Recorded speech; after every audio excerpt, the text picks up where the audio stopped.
नमस्कार. आपण आता चिपळूण तालुक्यातील कोकरे गावामध्ये आहोत. पावसाळ्याचे दिवस आहेत. सर्वत्र पावसाचे आपल्याला त्या ठिकाणी धारा पडताना पाहायला मिळतात. निसर्गरम्य वातावरण तयार झालेलं आहे. मात्र या थंडगार वातावरणामध्ये सुद्धा माझ्या मागे तुम्हाला वाफा दिसत आहेत. होय, इथं पाणी पडतंय, मात्र या पाण्यातून गरम गरम वाफा येत आहेत. याचा अर्थ असा आहे की निघणारं पाणी जे आहे भूगर्भातून जे पाणी येत आहे ते गरम पाणी आहे. एकीकडे आपण तिथं पाणी छोटी विहीर आहे, त्या विहिरीला थंड पाणी आहे. मात्र इथून जे येणारं पाणी आहे त्याच्या बरोबर बाजूला काही फुटाच्या अंतरावरती हे पाणी गरम पाणी येत आहे आणि ही निसर्गाची किमया आहे. नेमके याचं शास्त्रीय कारण काय असेल काही नाही, परंतु अशा पद्धतीने अनेक चमत्कार आपल्याला निसर्गाचे पाहायला मिळतात. आणि कोकरे गावामध्ये ही बोर एका जागा मालकाने मारली.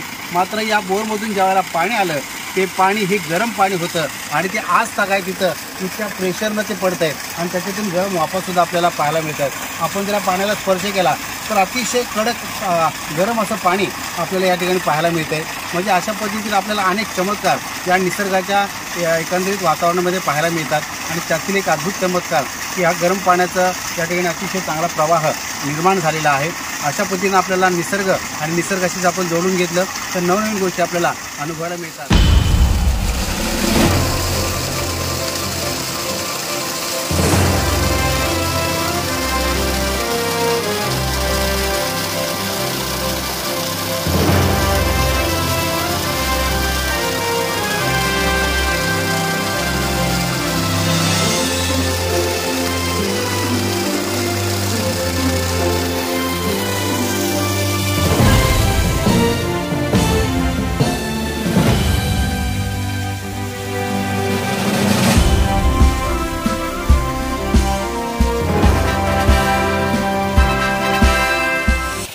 हे जे गरम पाण्याचं जे कुंड आहे हे त्या जागा मालकांनी खाजगी जागेमध्ये आहे. हे 2020चा जो कोरोनाचा काळ होता त्या कालावधीमध्ये त्यांनी बोर मारलेला आहे.